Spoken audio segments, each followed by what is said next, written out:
10년간 돈을 안 벌고 투자만 했거든요. 지금까지 거의 한 600억 가까이 투자되지 않나 싶네요. 어느 나라든지 그 나라의 커리큘럼 또는 그 나라의 교육에 맞게끔 이걸 커스터마이즈 해가지고 6월부터는 이제 본격적인 그런 상품 수출에 들어가려고 생각을 하고 있습니다.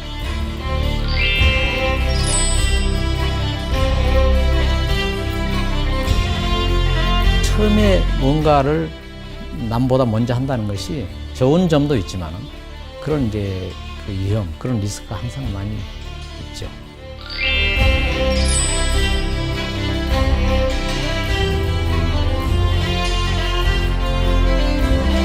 우리 집 잡히고 형님 집 잡히고 처가집까지 다 잡히고 이게 이제 그렇게까지 이제 올인을 해서 버텼는데 그런 것이 제 장점이기도 합니다.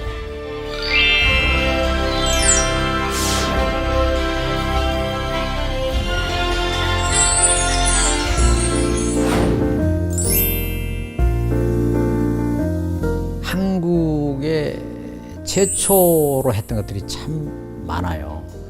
국립과학관에 천체과학관이라는 게 있는데 우리가 하기 전에는 전부 다 외국 사람들이었습니다. 조달청에서 입찰을 하는데 외국 회사보다 한 4분의 1 가격으로 입찰이 된 거죠. 우리가 볼 때는 그게 충분한데 외국 사람들은 그동안에 하도 높은 가격으로 해왔기 때문에 너무 가격을 내릴 수가 없어요. 우리가 이제 당연히 수주를 했는데 그 관계 부처에서 저희를 믿지를 못한 거예요. 그래서 일본에 있던 그 기술 회사의 기술자를 반드시 기술 자문위원으로, 기술 고문으로 이거를 계약을 맺어야만 우리가 계약을 해주겠다. 그래서 제가 그 일본인한테 솔직하게 얘기를 했습니다. 우리 스스로 할 수 있다. 계약대로 다 줄 테니까 우리가 하는 이 작업 현장에 단 한 발짝도 들여놓지 말아라. 그래서 이제 또 우리가 다 만들어 놓고 딱 세팅 딱 해놓고 시연 딱 이제 했어요. 와, 이게 이제 거기서 정말 잘했다고 칭찬을 받았고 우리 회사 처음으로 과학기술처 장관상을 그때 받았습니다.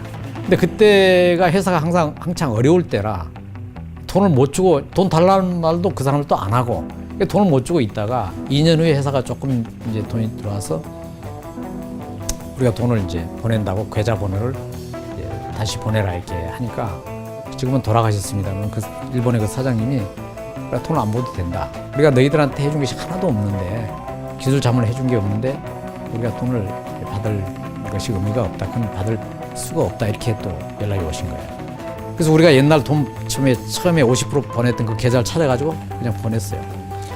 어떻게 그분이 또 장문의 편지를 보내셨더라고요. 이제 앞으로 서로 경쟁 관계지만 서로 이제 친하게 지내자. 즐기지 않으면 좀 못할 일입니다, 사실. 재밌어요. 직원들이나 임원들이 해외 출장 가게 되면 반드시 국내에서는 볼 수 없는 그런 유무형의 그런 자산들을 꼭 이렇게 챙겨가지고 와라라는 말씀을 하신다고 들었어요. 네, 그렇습니다. 그거는 초창기에는 그 회사에서 반드시 지켜야 될 덕목으로 그걸 이제 정해놓은 건데 다른 사람들의 생각을 보면서 이제 또 다른 이제 자기도 다른 생각을 할 수 있는 것이고 그래서 많이 읽고 보고 느끼고 하는 게 굉장히 중요하다고 생각을 했습니다. 무슨 책이 되니 좋으니까 특히 이제 잡지 같은 것은 늘 새로운 정보를 실어주는 거니까 이런 새로운 잡지 위주의 그런 책들을 반드시 가져오게 했고 근데 이것이 결국은 우리 회사가 경쟁력을 갖게 된 제1의 원동력이었다 이렇게 생각합니다. 왜냐하면 그 책에는 전 세계인들의 아이디어가 다 있거든요. 근데 그거를 이렇게 쭉 보면은 아 이렇게 가는구나. 미국은 이렇게 가고 있구나. 영국은 이렇게 가고 있구나. 그럼 우리가 이런 정도 가면 이 사람들 대등하겠네. 뭐 이런 거를 자연스럽게 이제 알 수가 있는 거죠. 그래서 저는 그런 이제 글로벌 정보력이나 정보에 대한 소화력이 굉장히 중요하다고 보고 있고, 그다음에 직원들을 가급적이면 해외를 굉장히 많이 내보냈죠. 나 자신도 수없이 다녔고요. 항상 지구상에 우리 직원 한두 명은 항상 어딘가에 떠 있었어요. 어딘가에. 가급적이면은 현장에 직접 가서 눈으로 보고 이걸 어떻게 구상을 했는지 어떻게 만들었는지 이런 걸 보게 하고.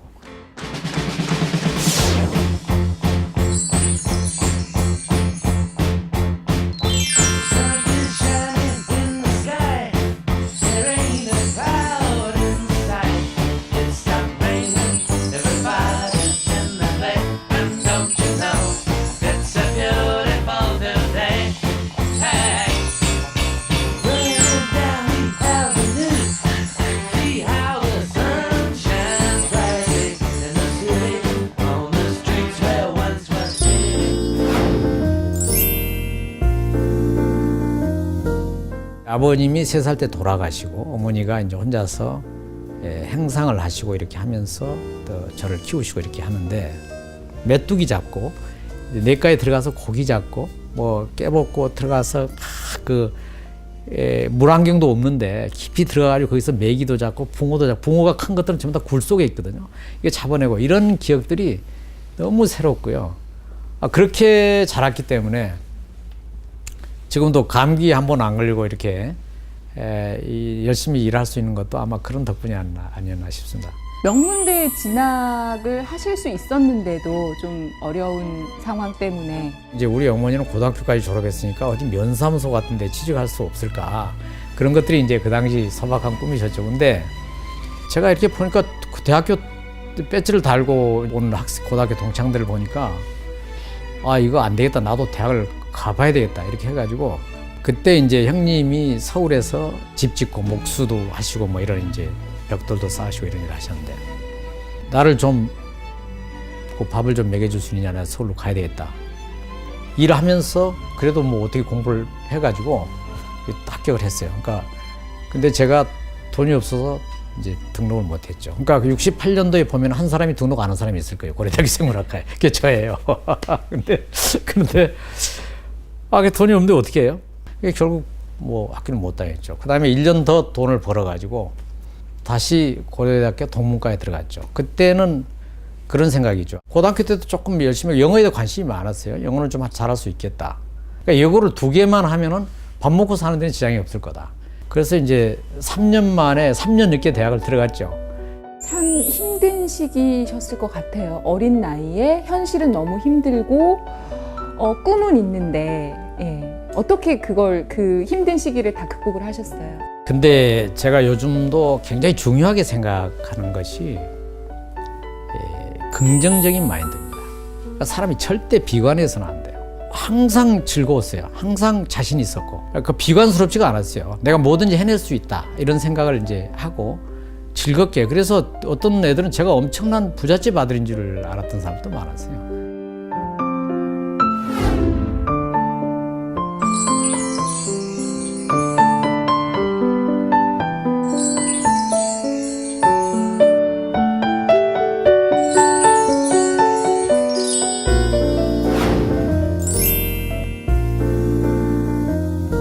셀러리맨 시절에 사우디 신화라고 하던데요. 대학 졸업한 지 2달 만에 사우디 지사에 파견 나가서 그 알루미늄을 이렇게 팔으라고 하는데 맨 처음에 상공회의소에 갔더니 상공회의소에 알루미늄을 어디서 거래하는지 그런 뭐 기업 리스트도 없고 아무것도 없는 거예요.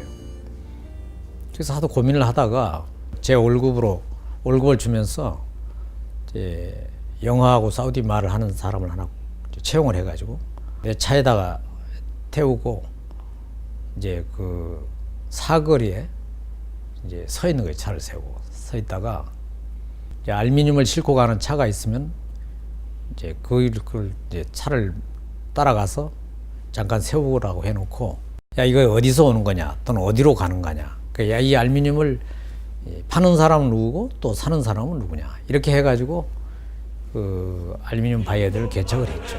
이렇게 해가지고 그때 한 1년 만에 그때가 78년인지 9년인지 모르겠는데 아마 우리나라의 알루미늄 수출이 최초였을걸요. 한 해에 우리가 내가 1,700만 불을 했는데 혼자밖에 없으니까 다른 뭐 직원이라는 게 알루미늄 담당은 나 혼자니까 나 혼자밖에 할 수가 없죠. 뭐 그때는 어떻게 보면 불가능이라는 것이 없는 그런 이제 생각이 드는 그런 젊은 시절이었으니까 어디 바이어가 있다 그래서 하루에 800km 내려가서 이제 왔던 그런 경우도 있고 차가 가다가 전복돼가지고 트럭이 지나가다가 세우고 트럭에서 이제 밧줄 꺼내가지고 끌어주고 뭐 이런. 나는 우리나라 설악산도 제대로 그 땅에 못 가봤는데 그때는 사우디는 안 가본데 재미있었습니다. 그때. 새로운 것을 개척하고 하는 거고 물건 많이 팔아서 한국 수출을 하고 회사 돈 벌고 국가에서 달러 벌고 하니까 다 좋은 거죠. 어떻게 해서 그러면 그럼 이제 내 사업을 해볼까라는 생각을 하시게 되신 건가요? 저를 시카고 지사로 보내준다고 해서 제가 2년 만에 이제 복귀를 했죠. 근데 이제 기다리고 있는데 회사가 이제 부도가 났었죠. 근데 어떻든 중동을 잘 아니까 데리고 가려는 사람들이 굉장히 많았어요. 그때는 이제 5.1달러 때문에 중동 시장이 굉장히 컸던 시장이니까. 제가 회사를 떠나기 싫어서 1년간 무료 봉사를 하면서 뭐 왔다 갔다 하고 할 일도 없이 왔다 갔다 하면서 하다가 다른 회사들의 그런 이제 요청을 제가 뿌리치고 내가 직접 사업을 해야 되겠다 해서 내가 아는 시장이 중동이니까 사우디아라비아니까 건축 자재나 이런 것들을 납품하는 그런 무역 회사를 만들어서 제가 직접 사업을 시작했죠. 그리고 이제 돈을 벌었고 그 돈 번 가지고 시작해서 몇 년 만에 다 까먹고 고생 많이 하고. 이 방송을 보는 그런 젊은이들이 굉장히 궁금해할 것 같은데 어떻게 하면 이 회사에 들어올 수 있습니까? 어떤 인재상을 원하십니까? 우리 회사는 26년 전부터 융합 사업을 했던 사업이에요. 그러니까 다양한 상품들이 모여서 새로운 하나의 상품을 만드는 창의 열정, 이거는 이제 늘 우리가 들어왔던 흔한 얘기지만은 그러나 그거는 변할 수 없는 진리라 그럴까 굉장히 중요하죠. 인생살이의 어떤 도전, 열정, 창의 이런 것들은 누구한테나 다 중요한 얘기니까. 근데 이제 최근에 와서는 굉장히 중요한 게 오픈 마인드예요. 이 오픈 마인드, 그러니까 폐쇄적이지 않아야 되고 남하고 협동을 잘 할 수 있어야 되고, 그러니까 소통을 잘 할 수 있어야 되고. 왜 그러냐면 이게 융합 시대이기 때문에. 융합이라는 것은 A와 B 서로 다른 것들이 모여서 또 다른 어떤 것을 만들어내는 거거든요. 근데 자기가 하고 있는 분야가 A다. 그러면 A만 생각하면 융합이 안 되죠. 그러니까 저 사람의 의견이 훨씬 중요하고 저 부분이 이 상품을 만드는데 훨씬 중요하다.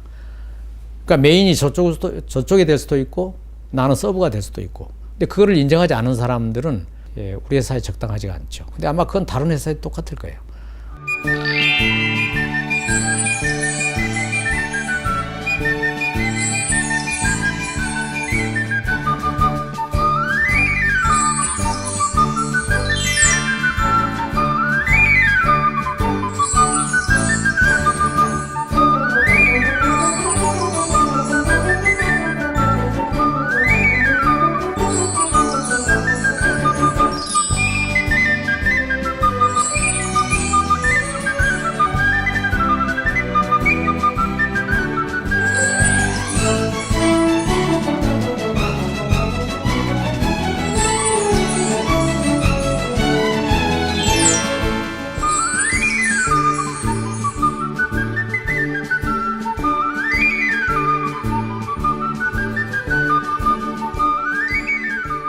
50년이 지난 지금도 항상 제 가슴에 계시는 이삼동 선생님. 1960년 여름으로 기억이 됩니다.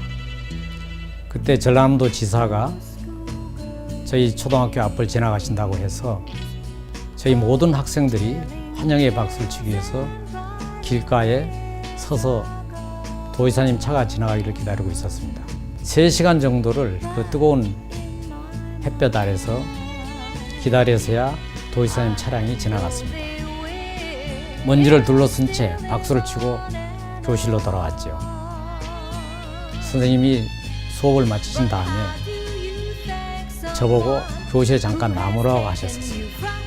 비서가 너는 나중에 훗날 높은 사람이 되고 힘 있는 사람이 되더라도 절대로 저렇게 해서는 안 된다. 제가 살아오면서 생각하니까 사람이 어떤 위치에 있더라도 항상 남을 배려하고 겸손하라는 아주 소중한 교훈이었습니다. 또 저는 집안 형편이 어려워서 중학교를 지나간다는 것이 생각지도 못한 그런 때였고 어머니는 역시 굉장히 고민을 많이 하고 계셨습니다. 그때 선생님께서 저희 어머님을 찾아뵙고 반드시 중학교를 보내야 된다. 이렇게 말씀하시면서 용기와 확신을 어머님한테 주셨다는 사실을 또 뒤늦게 저는 알게 됐었습니다. 선생님은 지금 이 세상에 안 계십니다. 그러나 항상 선생님은 제 가슴에 계십니다. 선생님 존경합니다. 그리고 그립습니다.